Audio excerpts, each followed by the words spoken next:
All right, all right, all right. I am broadcasting in two places. I'm learning. Oh, let me take it out. I'm learning, peoples. I am learning.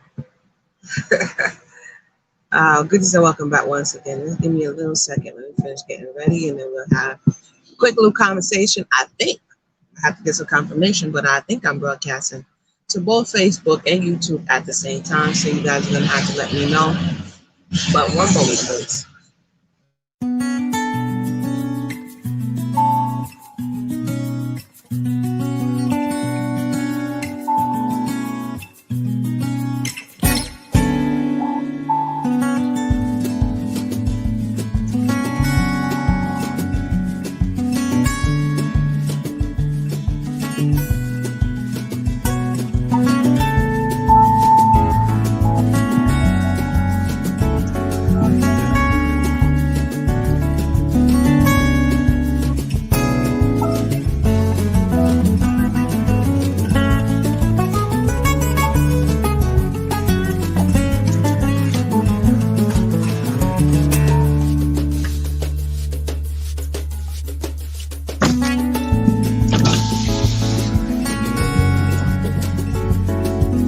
Let me finish.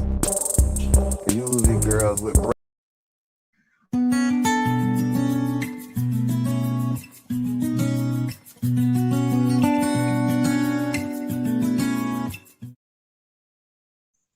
All right, all right, all right. Welcome back.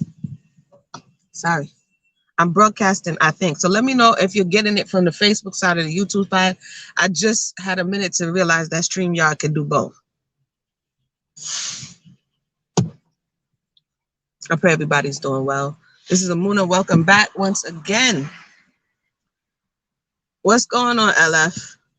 Welcome, welcome, welcome. Welcome, welcome, welcome. I've been seeing this meme going around, you can't heal in the same place that damaged you. I don't know how many people have seen that meme. I'm trying to decide when I'm gonna turn the car on. I'm gonna turn the car on so the outside is not so noisy. You can't heal in the same place that you have been damaged. Lately, I've been watching a lot of videos on YouTube. Sometimes I try to keep up with some of the mental health professionals, right? Those who have studied it from an intellectual space, and those who have also experienced things like narcissism, trauma bond. Sorry. So as I drive, I listen to different perspectives. I listen to whether people are parroting other people's talking points, whether or not it sounds like it's coming from head knowledge or whether or not it sounds like it's coming from application of what you've been through. And one thing I realize is that a lot of things people may study, and that's the observation outside of it. But the actual moving through some of this to whether to prove or disprove some of these hypotheses, is that something? Hypotheses. I realized that, so some of the information as it relates to dealing with toxic people in our lives, or maybe with the toxic person, I always have to put that in. Why it look so dark? The camera light looking a little crazy. A lot of things as it relates to dealing with difficult people or toxic people or whatever the case may be, is a lot of information out there. Like, this is what you need to do, da da da da da. And it's not necessarily one size fits all. So in this, you can't heal where you were broken. There's some partial truths to that. But as I was thinking about it this morning, because it kept just coming up in different spaces, I'm thinking to myself, if you don't know what broke you, right, which would be the environment that damaged you, then what are you healing from? So, for instance, if you don't get the diagnosis, if we run, because there's a lot of people, no contact, this is what you do. You go no contact and you da-da-da-da-da-da-da-da-da-da, and you never look back and you know what I mean? I'm going to talk as a personal witness. Can I get a testimony? And you think you're healing, but then you don't know what you're healing from, because you never took the time to be able to look at, and I've spoken about this in times past, look at the injury or look at the wound, the place that broke you. Well, I'm this morning. It's a little overcast this morning. I don't know. Okay, I'm moving around a little bit. Is that okay? Yeah. Sorry. So when you do that, when you say you follow something, say you got out of a situation, you got out of a whatever, right? It was toxic. The person was NPD, the narcissist. The person was this, the person was that. And you ran as fast as your little legs could take you. Oh, I'm running, right? And when you get to wherever it is that you are running to, you don't know what bit you. It's like something bites you in the night. You're camping, you're outside. You don't know what bit you. Therefore, you don't know how to treat it. You don't know if it was a scorpion or a fire ant or whatever the case may be. I say that this is important as we're taking these little sound bites from wherever we're taking them from and try to apply it wholesale. And we may not necessarily get the outlook that or the success that we're looking for, and maybe because it's partially true, and that there are other components that they didn't necessarily put. It's like your favorite aunt give you the recipe, but she forgot to tell you that little sprinkle. You know what I mean? So it tastes like it, but not all the way. And you're like, did you hold back something from me? Right? And some of this stuff is holding back. Now, speaking from someone who, before I knew what no contact was, I was the no contact queen. It was before social media. I was the no contact queen, right? Running, she's a track star. That was me. I admit, put your hand up. Okay, good. So when I'm hearing this no contact conversation, I'm coming from personal experience. In addition to studying what the people are saying, but personal experience. Now, in the beginning, when you shut things out or you go no contact, you may just go on with your life, but you may not have the pieces that you need to heal. So it's kind of that situation, that circumstance, that event, it goes dormant within you, right? It goes dormant within you. It's not that it disappears or not that you dealt with it. It's not that it goes away because you didn't even know what it was. You didn't know what it was. In many cases, situation, it just made you feel uncomfortable. You wanted that to stop. You wanted to feel better. And so you cut off from that person. You went no contact. Then you manifest another person with the same type of behavior. And at what point, and then you say, I got to get out of this relationship. At what point do you say, wait a minute, it may be me. What am I doing? What energy, what vibe am I sending out to the people to attract this type of person, whether it be in a friendship, a situationship, a marriage, whether it be at your job? What is going on with you? This is why I say that to heal, you can't necessarily heal in the place that injured you, but your healing can come from the place that injured you, because the cure is the cause. The cure is in the cause. It's like anti-venom is in the venom. When they take the snake venom and they make anti-venom, right? Because the answer is in, to a certain degree, the area in which you have been compromised. Let me know. Holla if y'all hear me. Holla if you hear me. So I just wanted to put this little sprinkle in there because I've heard it in countless places. I've seen a lot of people giving these very hard and fast rules to healing, and healing, in my estimation and my experience, doesn't work like that.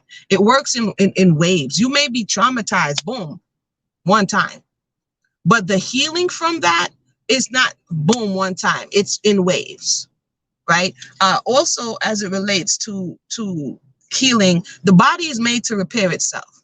We have all of these cells in our body. If there's an opening, something happens, the body goes into action. It does what it does. It generates new skin. It puts on scabs. The body is meant to heal itself. The soul and the mind is a little more difficult.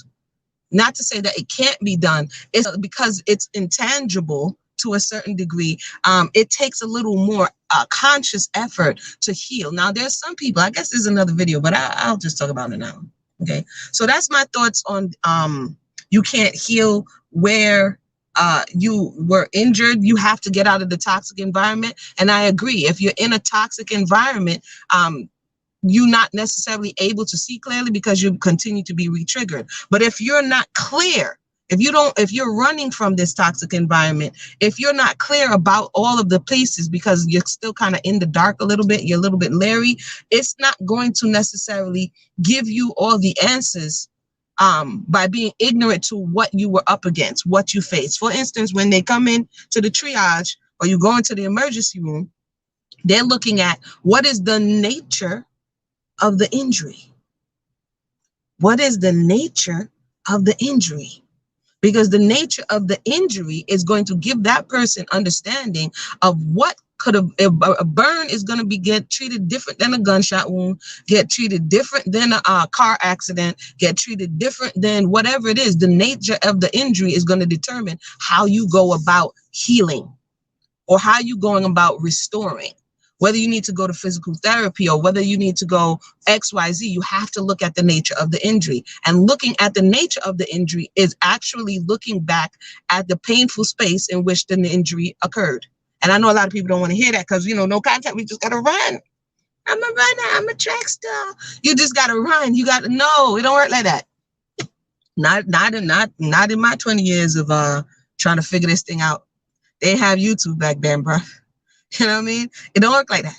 You can have some 20-year-old stuff pop up on you. And you're like, whoa, I thought I know contact that. Where did you come from? Right? And it'll be like it happened yesterday. That's another thing. Time heals all wounds. No, it don't. Time does not necessarily heal all wounds. I'm wondering, why are you talking about? Why you be digging up old stuff? Okay. The injury of the transatlantic slave trade on the people of the diaspora happened hundreds of years ago, yet their descendants are still carrying that trauma inside of their body. How come time didn't heal all wounds? Some people are on the side, well, why are you still struggling with this? Because it's encoded in your very DNA. That's why. That trauma, that injury, that lack of resolve is encoded in your very DNA. So some of these little nice cliche sayings that we say is setting us up for the okie doke. Time does not heal all wounds. Okay. If somebody got a tragic accident, right? Or it doesn't heal all wounds sufficiently. Say somebody got in a tragic accident or somebody got some injury, okay? And they have a piece of shard of glass in them or a fragment of bullet. It's still in there. It may be covered over, but you wholly healing that area. Now you can't lift your arm up. You still got a limp. Your baby toe don't bend all the way down because the time did not necessarily heal. It didn't restore you to wholeness. It covered it over with skin or whatever, or muscle grew over it or whatever grew over it, but it didn't necessarily heal. It didn't restore you to wholeness. So that time didn't necessarily heal all wounds. Right? Because if something was never addressed, if the balance, if some trauma happens, if some loss takes place, if someone gets robbed, if something injustice is done, unless a countermeasure is put on the other scale, it doesn't matter how long time goes on, it has not balanced out. It has not balanced out. So some of these people, and I know it's coming from a nice, good, warm, fuzzy place of helping, but some of this stuff is actually a setup for the okie doke. Deep-seated issues somewhere in all of us. Yeah, these deep-seated issues, if you look up, it's encoded in our very epigenetics, in our DNA. These things, these issues, these situations, the stressors, the way in which our foreparents dealt with them, why some people are more anxious, why some people are more neurotic, why some people are more inclined to drug and alcohol abuse and addictive natures. In addition to what you come with, they're giving you the same way you got your granny's eyes and the mole from your grandfather and the hair texture from your mama. The same way you have all of these things is the same way that they have passed on the things that you cannot see to you. Both nature and nurture, right? And I realize sometimes I'll be seeding the thoughts as they come to me and as I'm having the experience, and sometimes people are not ready to receive it. But as long as I put it out there, may the most I will, you know, in the time and space when people find a value in it. But, you know, when you finally come to a space in your life where you're like, man, I want answers, you're going to start asking people who may not know, searching through things, going through old space time, and that time is very confusing for many, right? And if you listen to some people who are well intentioned but may not have actually moved through the material or moved through the information, they may send you down a wrong path. Because the next question is, well, how did it work for you? right? How did it work for you? When we bury things, they're not gone. They're still there. They're still within us. They're still in the subconscious programming. They're still determine how we go into life, how we deal with the next situation, how we interface with the next person who says, I love you, or the next friend. All of these things are still there. And if we don't address the very root causes, then we continue to re-injure that pain in that space that we've had in times past. So, I mean, just to recap some of the stuff that I'm saying and in what I've observed, you cannot necessarily heal in the place that injured you, but you can get the anti-venom. You can turn the light on. You can see clearly the nature of the beast. Like, we live down south. Something bites you. The first thing you do is slap yourself. Like, damn, that hurt. You know what I mean? And then the next thing you do is look to see what bit you. It could have been a wasp. It could have been a bee. It could have been a fire ant. It could have been anything. You know what I mean? So you look, after you get the pain and you slap the pain, then you look to see what was it. And if you have a certain type of nature, you'll begin to talk to that insect. You're rich, you know what I'm saying? Oh, I was looking for you. I got you now. You know, people who talk to insects, you know what I mean? You look, because whatever bit you is going to determine how your body reacts. If a fire ant bites you, it's going to react very different than if a bee bites you, or a wasp stings. A bee don't bite, right? Or a bee stings. If a bee stings you, right? So you're going to need to know what bit you. You have to know what hurt you, who hurt you. All of these things are important. And why a lot of people don't talk about it? Because it's difficult to look at. Because oftentimes, if the injury occurred at a very young age, the person who bit you, the person who hurt you, the person who failed you is close. It's a caretaker. It's a sibling. It's somebody who was close enough to this small child to injure them. And let's make no mistake about it. People can injure you actively, or they can injure you by default. They can injure you because they did not act. And you had expectations of that person to protect you, or provide for you, or be there for you, or nourish you, and that person did not. So they failed to act, and in their failure to act, they injured you. Let me drink a little water. Let me know your thoughts, peoples. I'm a little bit hyped, so let me go ahead and cool down a little bit. Right? So some of these are cute and they're like fuzzy on the surface, but the reality is ignoring or just going no contact. If somebody's being abusive, let me quantify this statement. If somebody's being abusive, if your life is in danger, whatever, or if something is serious and high level, most definitely separate yourself from that situation, right? If it is something that is not on high alert level and is something that you are going to need this information, you're going to need this information in order for you to connect the dots.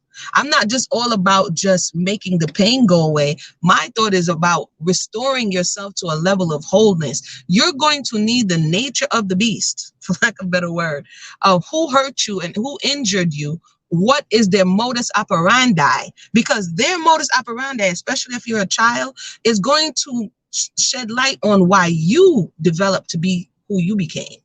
Because we don't exist in a vacuum. So we feed off of one another. So you became the codependent because they were the aggressive narcissist, or they were the manipulative narcissist. So then you became the people pleaser. So essentially, because the venom is within you, you're going to need to look at what bit you so that you can develop the anti-venom.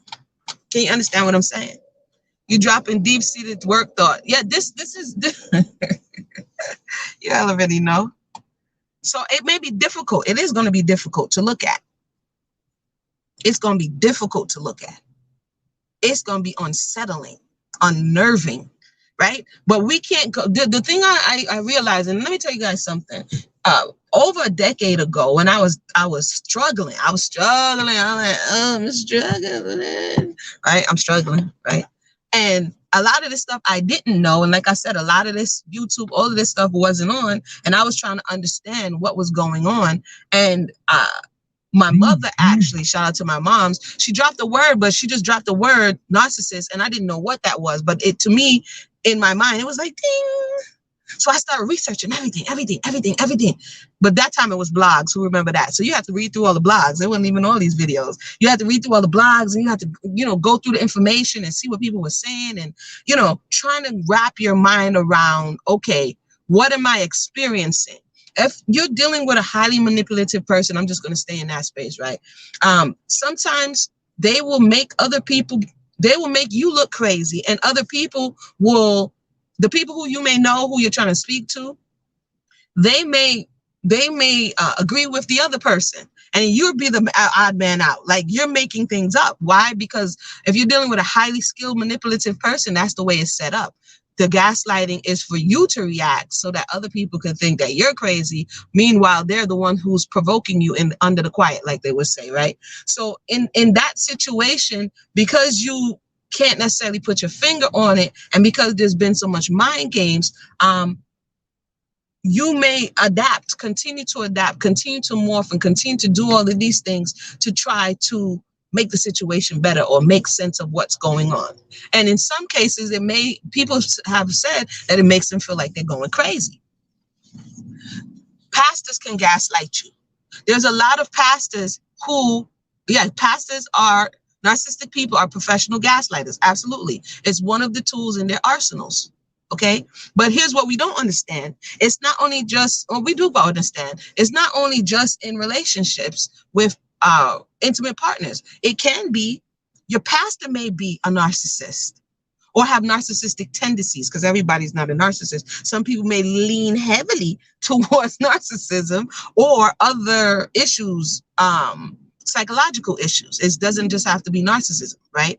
It can be bipolar. It can be chemical imbalance. It can be manic depressive. They may lean towards, but they said, according to research, a lot of narcissists, they go to spaces that they can get this adoration, that they can get this worship to a certain degree from their people. And religion is a perfect place because they can hide behind the God mask.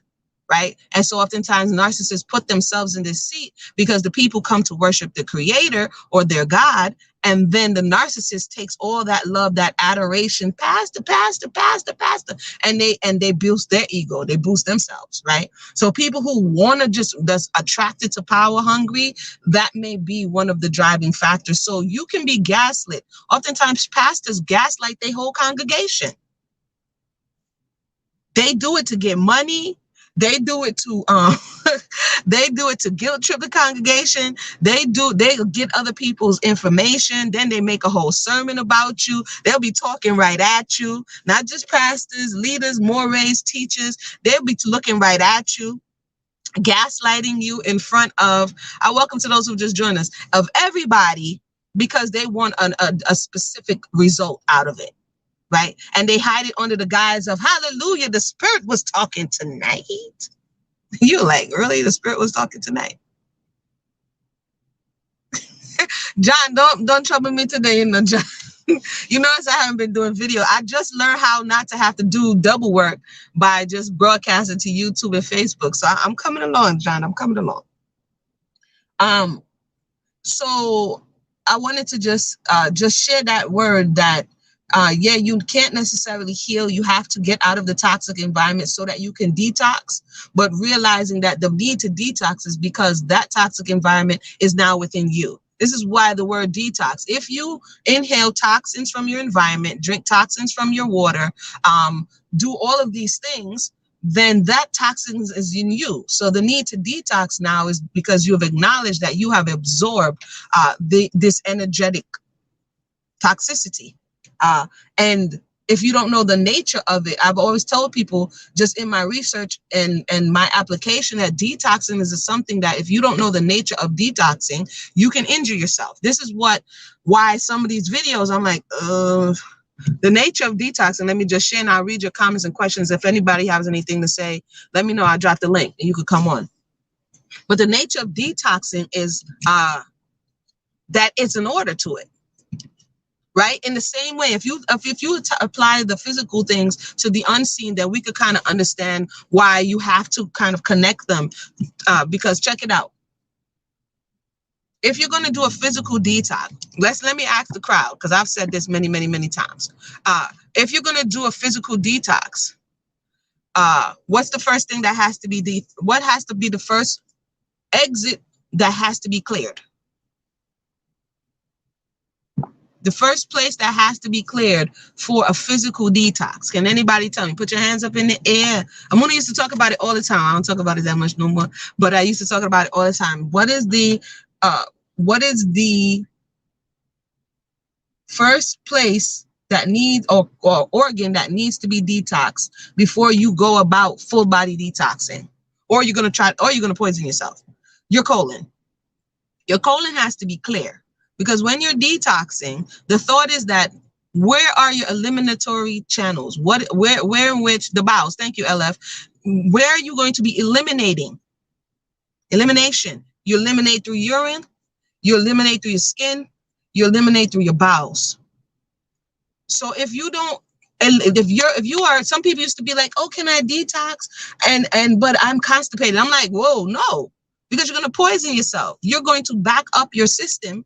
Right? And all of those toxins is going to stay inside of your body. You're going to end up poisoning yourself. People want to do blood detox. They want to do liver and their colon, their kidneys. All of these elimination channels are taxed and you're going to end up poisoning yourself. So this is why you see some people be like, I tried herbs and I tried this and it nearly off me. That's because we're doing things out of not in decency and order. Right? So if you look at emotional things that we're struggling with, and we start pulling at random things without understanding that they're connected to other things, and then it doesn't work, quotation marks, or it's too much. It's because we're thinking, yeah, once I know contact this person and my life will be better. Not knowing that that person already bit you. I mean, but let me go back. Let me go back here.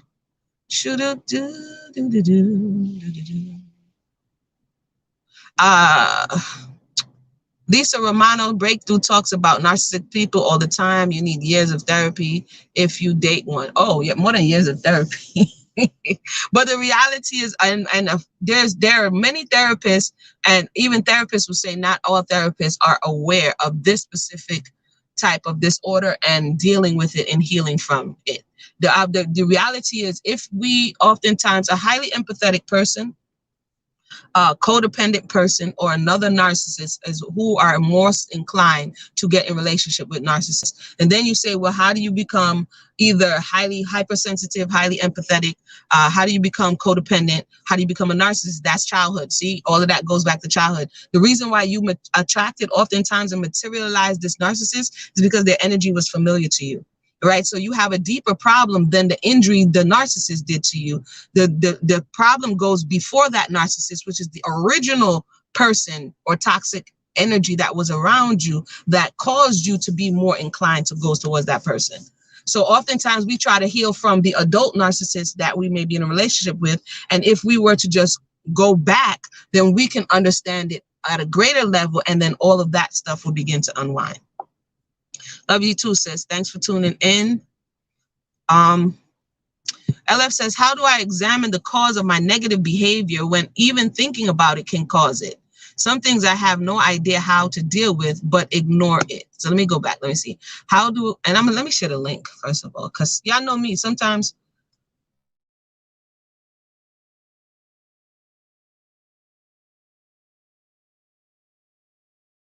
that's what I'm reading. So if I'm in, let me put this here. Where the chat there. Post a comment. So if you want to come up and ask the question, if I'm misunderstanding or misconstruing, come on. Okay, face. There goes the comment. There goes the link. Okay, so how do I examine the cause of my negative behavior when even thinking about it can cause? Okay, so pause. I would say the first part, right? And let me know if I'm getting this right, LF. So you said, how can you examine? Before we examine, we have to identify, right? Before I can go and say, to a certain degree, I have to pluck a blade of grass and be like, okay, this is something for me to look at. Who's calling me? Stop. Hold on, peoples. Right, sorry. So I would say first, the negative behavior, what is it? Right? Before we can examine it, just identify it. What is it? So what am I classifying as negative behavior? I don't know. Do I use people? Do I ignore people? Do I hurt myself? What is the negative behavior? Do I procrastinate a lot? I would first say, lay it out on the table. First say, what is it? What is this? You know what I mean? You ever see there's an app that you pluck a plant and you don't know what the plant is. So first you click the picture for the plant, and next thing you know, you're saying, they'll tell you this is what the plant is. So what is the negative behavior? Boom. That's enough in itself. It could be a starting point would be what a lot of feedback may come from your environment. You don't listen. You're hypersensitive. People may think it's negative. Whatever it is, I would make a running list of that first. And then I would then go to one of them on the list, right? Whether it be I'm short with patience. Say I lack patience, right? Let's say I lack patience. I used to lack patience. So this could be negative. This could be perceived as a negative behavior, because if you lack patience, then you're going to continue to preemptively do things and have to walk back all the time. Okay. So you say, okay, where does this lack of patience come from? That's to begin to examine it now. Now that I said I lack patience, then I look at it and say, examine it. How does this affect my life? How did it affect my life? How does it affect my relationship to people? How does it affect my relationship to myself? How does it get me to or further away from my goals? And this is how you begin to examine it. First, identify it, then look at it for what it is, and then try to find the roots on it and see how it's been affecting you. Some things I have no idea how to deal with, but ignore it. Ignoring is another way in which we just kick the can down the road. I mean, we don't have to necessarily look at and deal with. And just because we ignore it doesn't mean it goes away, right? And it will pop back up. It will come back up, and it will affect all aspects of our lives. And so, like I said, I love, hopefully that helps. The first thing I would do is identify, write a list of 10 things. If you don't have 10 things, write 5 things. Write one thing. Then when you write that one thing, then you begin to examine that thing, like plucking a leaf off a tree.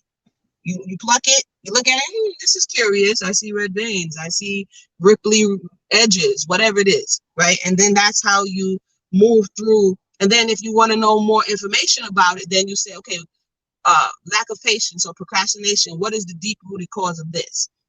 For instance, I know somebody who's always late, procrastinating, always late. And when you look at procrastination, there's so much information on why people actually procrastinate. And then that can give you understanding to a deeper issue. For instance, during slavery, I'll say, when you had to wake up when the horn went off, you had to go out into master's field, and there weren't many ways that you could rebel and be alive, right?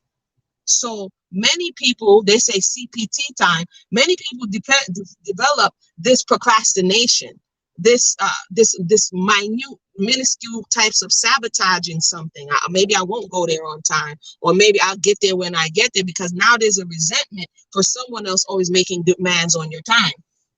And somebody who's chronically late, it may be that subtle passive aggressive type of rebellion that you don't own my time, right? So that's kind of the way you begin to unravel each one of the negative aspects about yourself to see where the root may be coming from. You may have had a parent who was pushy, who was very anal about time, right? And so that affected you as being the person who doesn't like people pushing up on them or doesn't like people demanding of them. And so when you're in another relationship and the person's like, you don't value my time, you don't love me, da, da, da, da, da. And you're looking at them like, what? You're not realizing you're transferring the experience from childhood that you kind of covered over as time went on to your relationships now. Hopefully that helped. Let me know your thoughts. I've noticed that I have suppressed a lot of things I've experienced, and now I find that certain things, places, and even certain smells trigger my bad experience. That is facts. There's research that smell is connected to memory, right? We know sound is connected to memory when we hear things. Well, that's our favorite song, or this, that, and that. All of our senses are connected to our memory, right? So when you suppress the things, like I said, time does not heal all wounds. When you suppress them, it's compacted, like suppress pushing something down. That's what we do. We have an experience, we have a feeling, we don't want to deal with the feeling, so we push it down. Then more life goes on. We have feelings, we have experiences. We don't want to deal with those, so we push it down, right? So we're compacting it, we're compressing it further and further and further down. That doesn't mean it's not there. It's like oil. When all of those things are compacted down, when you hit oil, it starts spraying up. Now, because the people found value for oil, it's a good thing. But if it's toxic underneath all of that, way in which we compress those negative emotions, when you hit oil or paved dirt, when you hit that, it's going to be a hot mess. It's going to be a hot mess. So I would say if the triggers, if you're smelling, seeing, or hearing things that are triggering you, it's like having an allergic reaction. It's telling you to look into your environment and see, what did you just eat? What did you just do? Why am I being triggered by this? Right? This is how people find out they have allergies, because they have allergic reactions to something. They have a negative response to something they did, or something they heard, or something that was said, something that was in the food, something that was in the water. And now you get to go back and examine that thing. What did I eat? Did I eat an apple? No, I'm not usually. Did I eat peanut butter? Yeah, I may have a nut allergy. And then you go down the line trying to one by one eliminate the things that may be troubling you until you get to that place of homeostasis.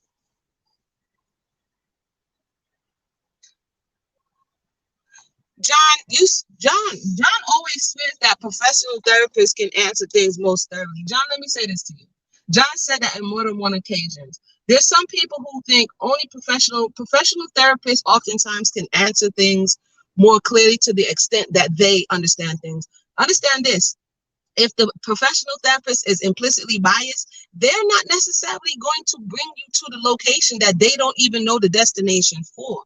That's one of the things that we as a people seem to do, is that we discount, we don't regard one another's experience, because it may not have come through the approved ways in which we think people are supposed to get knowledge and experience. Experience doesn't just come through one channel, right? So, and many therapists, because they have their own biases, they bring those biases to therapy. It's the same way they say that oftentimes Black people don't get the same health care as other people when they go to the doctor, or melanated women when they go in to have a baby, they oftentimes have more injury in the professional spaces because they are not listened to. So this thought that just because you go to therapy, and I'm not talking that we shouldn't go to therapy, the thought that just because we go into therapy, we're going to get the desired end, we're going to achieve healing. It's not true, because historically we see that certain places are not in tune with our experiences. And many therapists have not even gone to the end to understand that this healing, internal healing, is not just about tinkering around with the mind. That's not what this is about. So you said it on more than one occasion, John. Not every therapist knows what the backside they're doing, and not everybody who's talking about their experience, because they didn't get the therapy title, that not everybody doesn't know what they're talking about. You understand what I'm saying?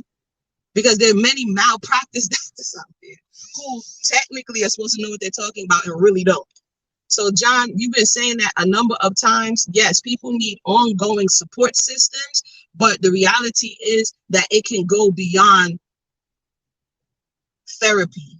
Some of this stuff, no matter what your therapist tells you, you have to put the work in yourself. You can went from therapy from now to thy kingdom come. If you do not apply these things, if you don't put the energy in, if you don't move through the information, if you don't make the right moves, all you're doing is burning dough. I'm just saying. Marlon, what going, Zakaria? Shalom, sister. When it comes to making a relationship happen in your life, husband looking for a wife, do you believe toxic people? Yep, I sure do. Do you believe toxic people attract other toxic people? Yep. I've talked about this in times past. We attract on many levels either who we are or what we've been exposed to and what we have normalized. So if we have normalized toxicity, or if there's a component within us that needs the energy that the other person is bringing because we've been exposed to it at different times, then we're going to be attracted to that person. you're going to be attracted to something that is familiar on a conscious or subconscious level.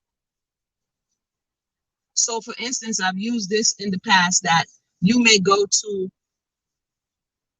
a flea market, right? Or antique sale. You may go to an antique sale and you see a candy dish. Now pause. And you go over to the candy dish and you pick the candy dish up. Oh man, I forgot my thing. And you're like, ooh, look at this candy dish. I like this candy dish. It's so nice, it's so sparkly. But pause.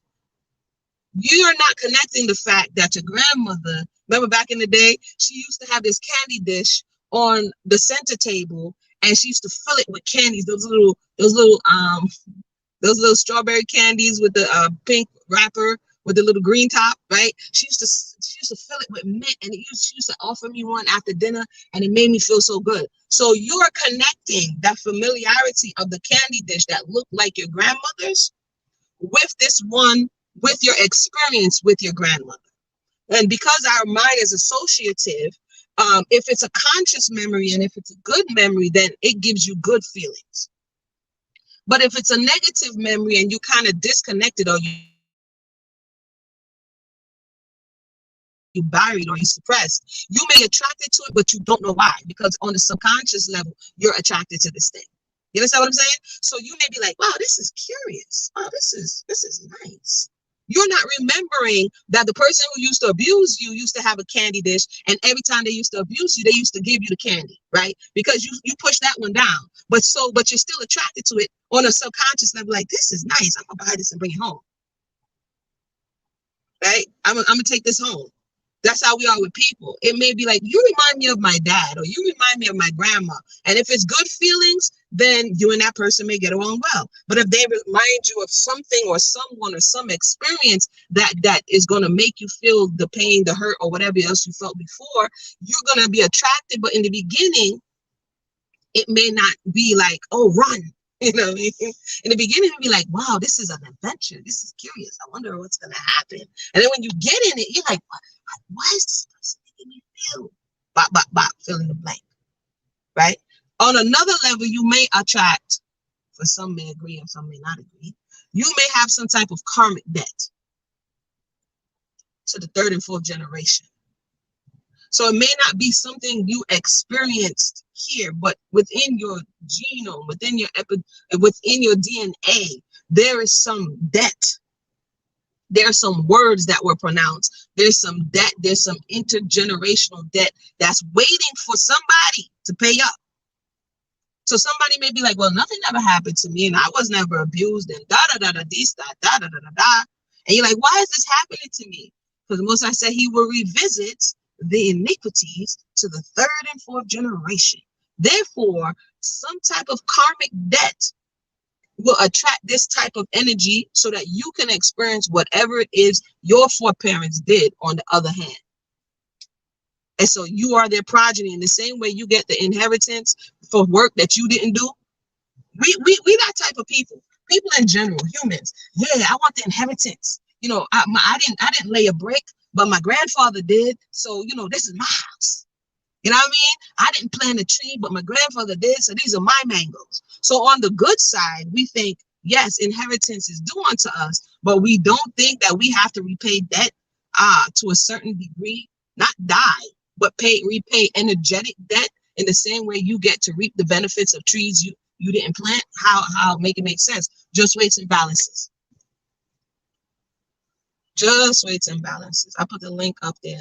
Let me see what else is going on here. Then I gotta go do my homework. What if a toxic person wants to change and attract people who are more wholesome? How can that toxic person start? Okay, let me go back. What if the toxic person wants to change?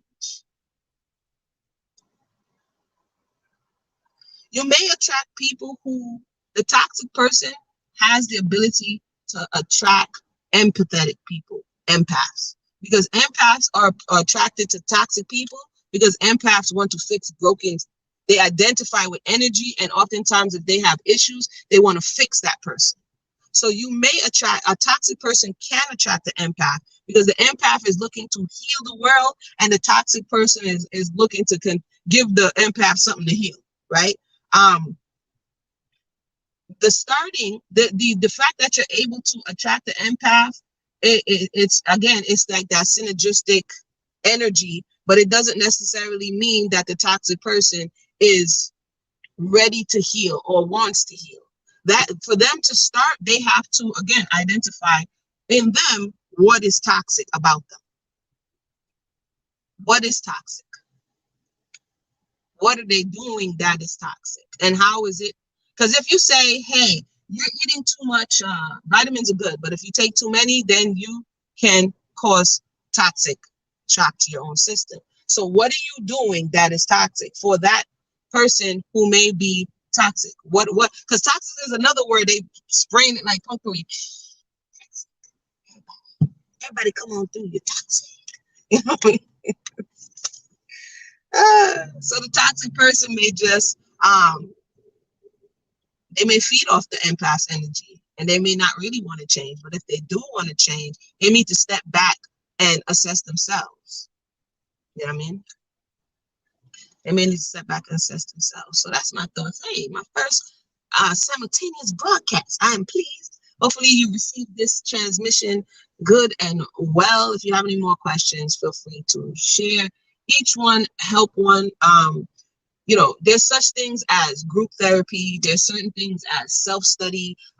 There's certain things as appealing to a therapist. There are many ways that you can talk to somebody who's confident. Let me just say about sometimes the people around us, we may have a cluster of people around us with the same type of energy on them, right?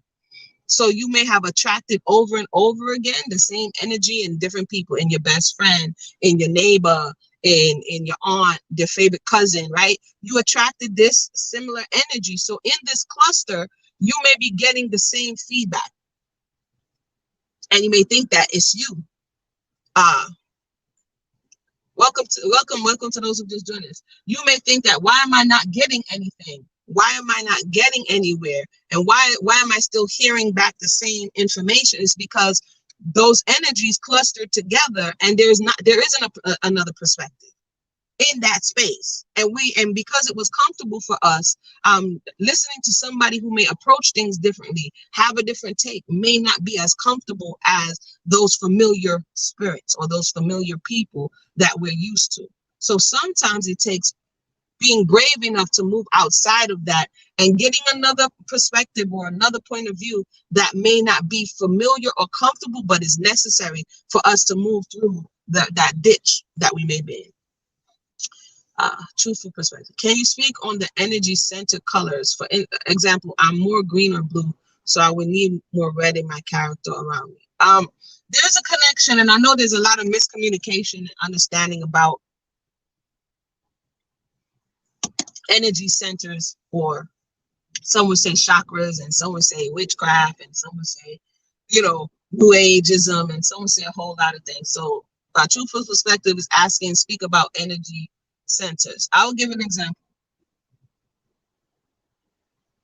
At different points of our growth and development, there are different energies that are in place. For instance, my daughter just planted a bean. The bean is over there and it's starting to rain, so I'm not going to go get the bean. Wait, hold on. Let me let her bring the bean. Hey, Malaya, pass me the bean. Pass me the bean.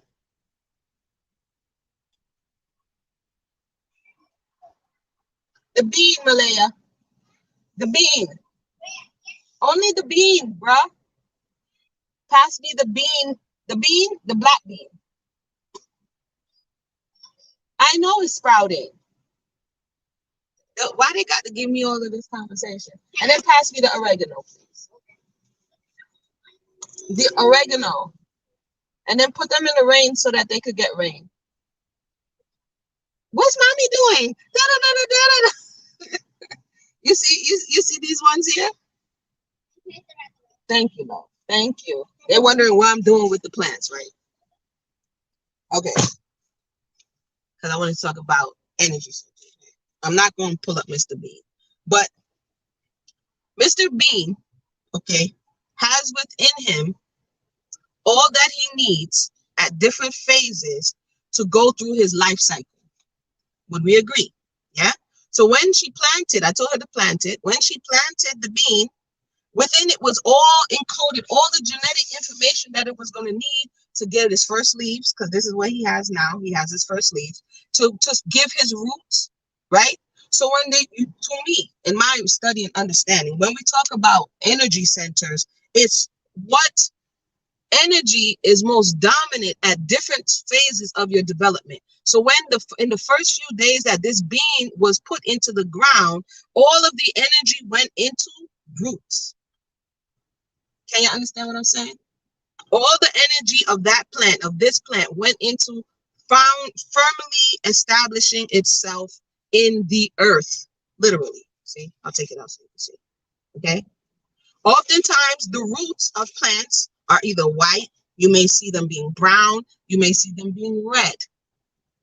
So when we talk about colors and people like, oh, it's new. When you pull out root vegetables, what colors are those root vegetables? A lot of them. What color is the earth? So these colors that the earth is, browns and reds and deeper colors, are more associated with that grounding energy. It's not hooky spooky, right? Are we following me? So if you go and observe nature, plant something, or just go on Google, I don't know, Google roots. Look at root systems. What are roots planted in? So that color that is usually around that root system feeds the energy of that root system. When we are first born, when we come into the earth, a lot of our energy is going into grounding. But we are grounded in the way we are grounded because we're coming from a world in between, from the spiritual world to in a holding space until we come into the earth. And we are looking to connect. So we look to connect our mothers to feed us. We look to connect to those around us to give a sense of, okay, I'm grounded. Now in that space, 0 to 2 in the beginning, and then to 7 years old, in that grounding space, if you don't get everything you need, if you don't get the proper things in your soil, if you don't get, the roots tend to be exactly. So that's the root energy, okay?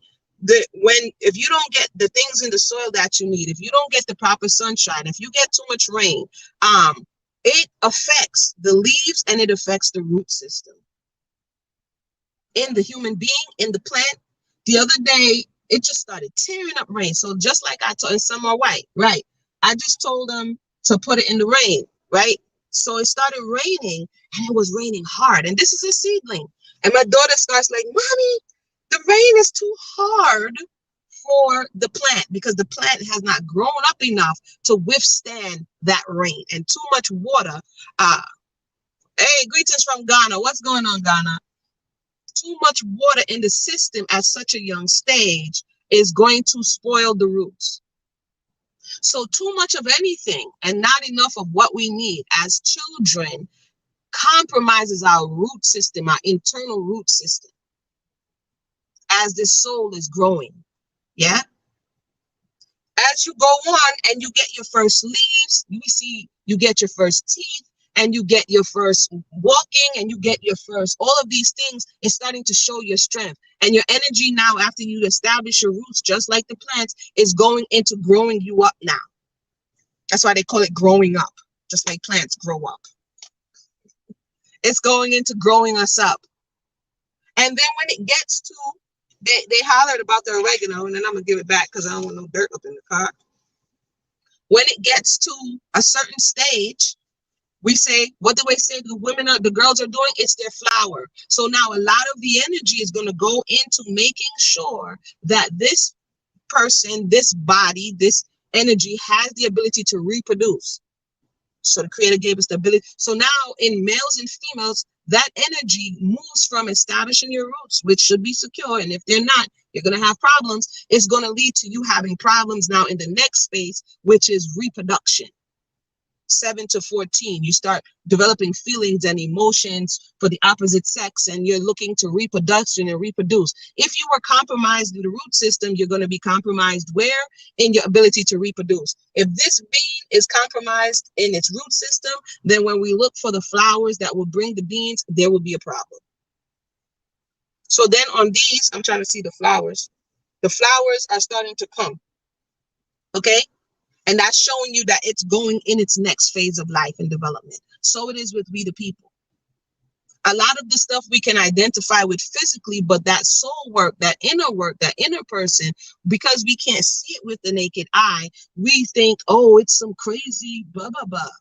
This is where a lot of people get stuck in their emotions because they're not secure. They don't trust other people because they weren't taught that they can trust. They got too much sunshine, which is too much harshness, or they got too much water, which was too much love and not enough correction. And there's a rotting in the root system of that soul. This is where narcissism develops. People are like, narcissism. This is where it's developing from. And if we're not cognizant and aware, then we can just demonize people without actually realizing that if you're not aware, you will be making more narcissists. I was trying to find the, here they go. Wait, are these the leaves? I thought I saw it trying to get some flowers on it. But y'all get my point. Y'all get my point. Hold on. Let me smell that already. Come, baby, put this back, please. So, to full perspective question. Here, baby, put this back in this one too. It's something that if we reconnect with, like Ella said, I'm just learning gardening. I never knew there were male and female flowers. Absolutely, there are male and female flowers. There's a tree in the backyard of my parents' house. Big, huge tree. Right? I think it's a pear tree. And you're looking for, it will bloom, but you will never get a fruit. You wanna know why? Because it's a male tree.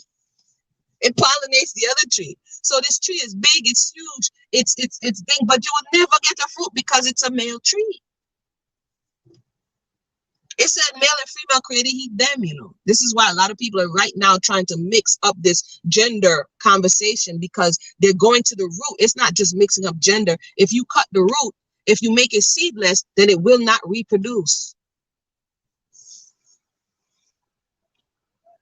Like on the squash, the female flower grows the fruit, but it needs the pollen from the male flower, correct? Soul scientist, I like that one. Truthful perspective. Yeah, I like that one, soul scientist. So when we connect the two, so basically what I'm saying to the question of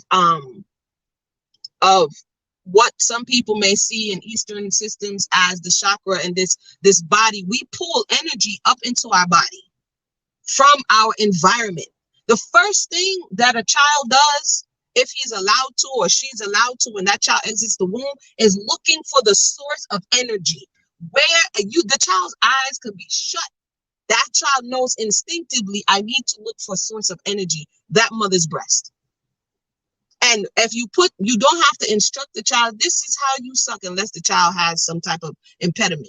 But for the most part, you put them anywhere near, they start bobbling their head and boom, they're looking for what? Source of energy.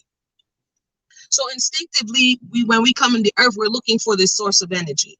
And as we go along, we're looking to trust this source of energy because you're helpless. Imagine you're in a helpless stage. You can't talk. You can't walk. You can't go to the bathroom. You're a conscious soul. You can't express yourself outside of crying. There's a lot going on in the soul at that time. Yeah, I like that too, Vital Empress. I like that too. I like that. We're going to have to shout out Truth and Perspective on that, right? There's a lot going on in the soul at that time. Now, there's some parents who be like, let that baby cry. Oh, there's nothing wrong with that child. So when you are helpless, this is oftentimes where a lot of narcissists, they say narcissists, when you feel helpless, when you feel your cries are unanswered, when you feel that nobody's coming to your aid, when you're vulnerable, now you have to do things to self-soothe. And that goes into the temperament of that soul. So you may have a soul who was like, I watch newborns. I love talking to newborns. Don't ask me why. I just connect with that pure energy. And I'd be like looking at them. And you could see in their eyes the type of energy that's in that soul. Their personality, they have personality. So you may have a child who's just ill-tempered. So they're like, oh, you're not going to pay me attention? Oh, for real? They're going to start hollering. And the people like, oh, it's a fussy child. No, you are not meeting that child's needs, and that child does not know how to express themselves outside of hollering. You may have a cool and collective child.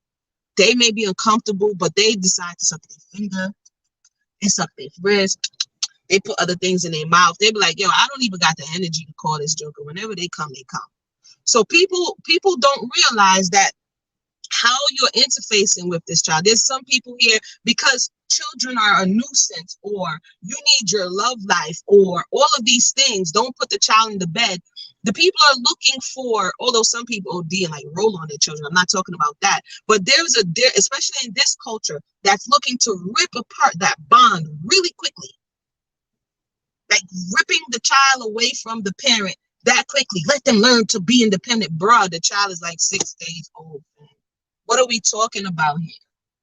So the way in which I raise my children with this awareness is that I'm going to make sure your whole root system, to the best of my ability and the knowledge that I have, that you're met.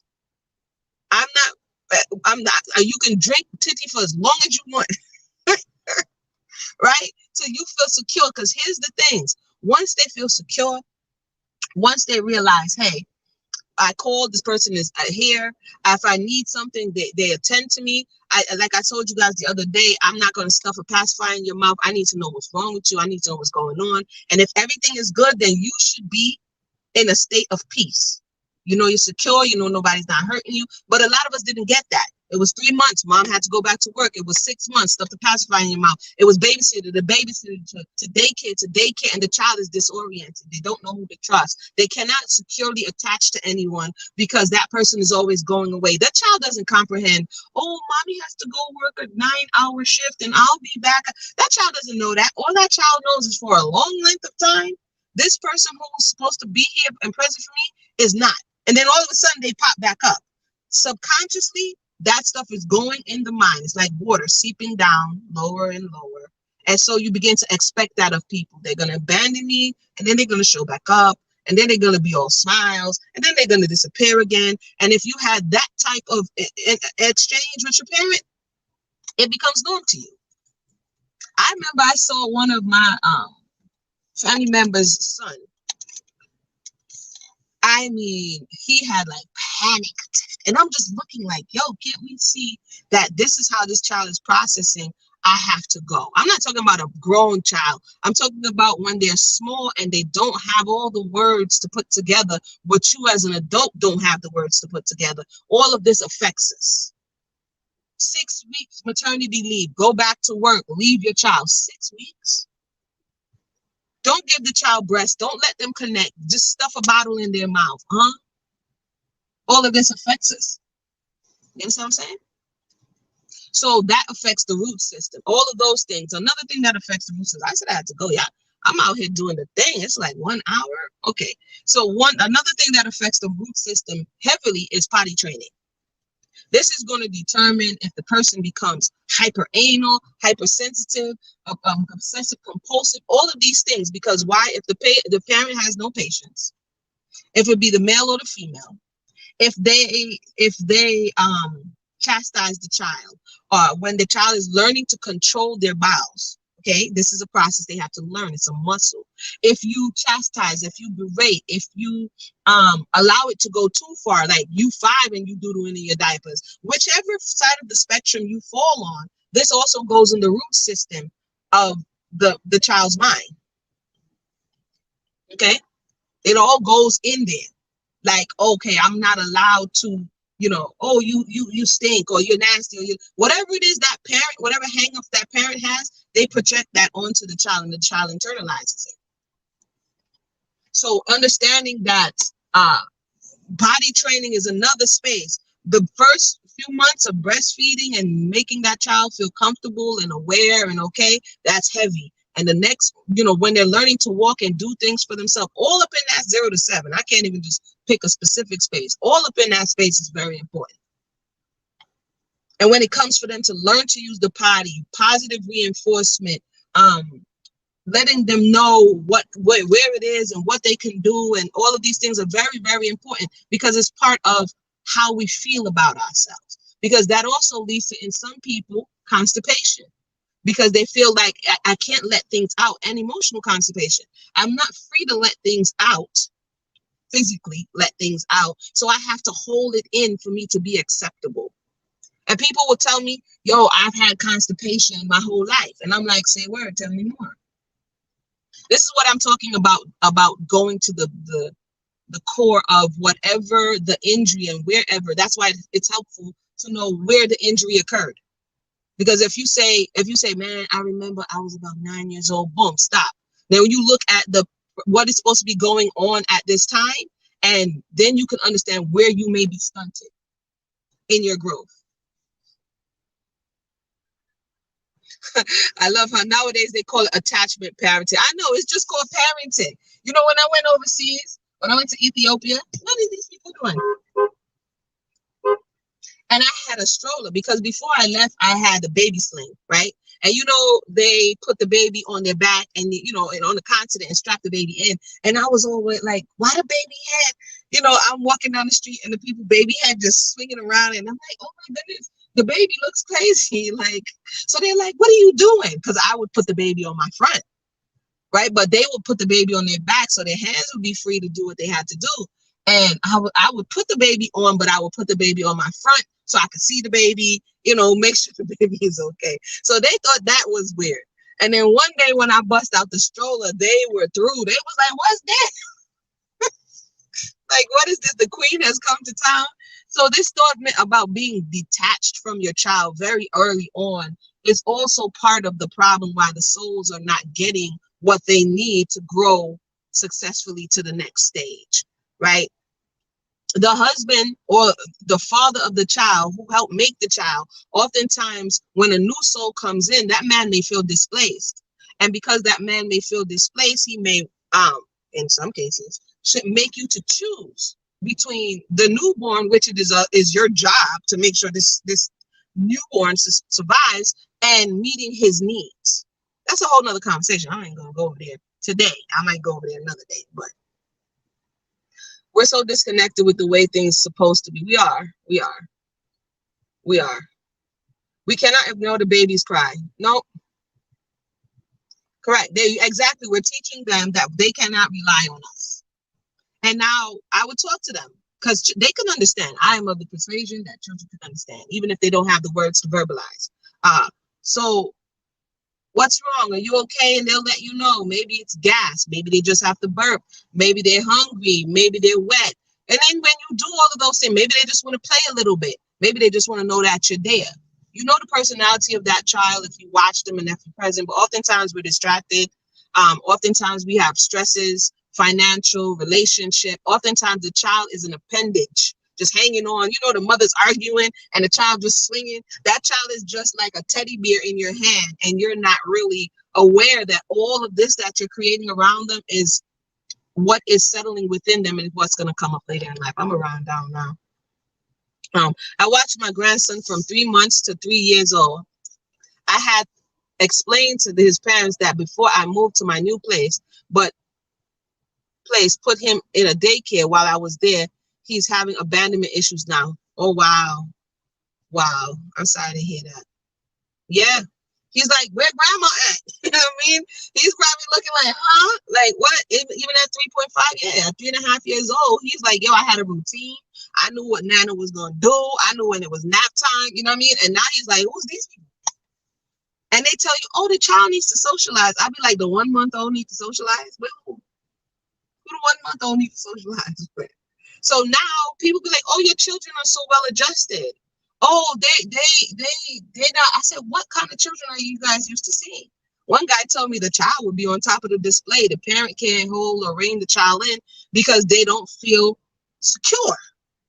When we feel secure, then we're free to go out and explore. But if we don't feel secure and grounded, then we may be agitated, all of these other things. And you may see them cleave onto their teacher, and then another grade comes and they lose that teacher. So sometimes it's not the time. If you have a seedling in the greenhouse, is not the time to fling it out into the open air.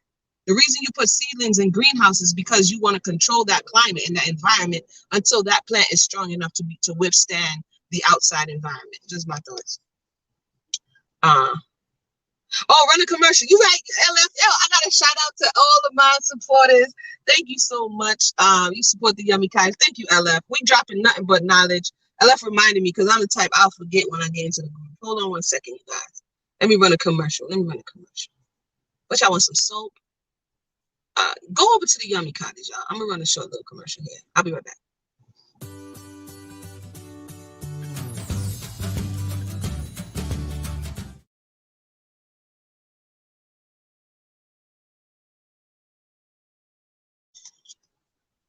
Oh, that was short. Wait, that was really short. Hold on. That might have been the wrong commercial. LF, hold on. Let me do a little curry one. This episode is sponsored by Yummy Curry Powder. Go on over to www.theyummycottage.com for your powder today. That was good. And I ate a piece of cantaloupe when I did it. And if you want to support, I think it's down there. The Yummy Cottage, you can cash out the Yummy Cottage if you want to support. If you want some product, to go over to theyummycottage.com. If you want to take some courses, go to thesoulcenter.com.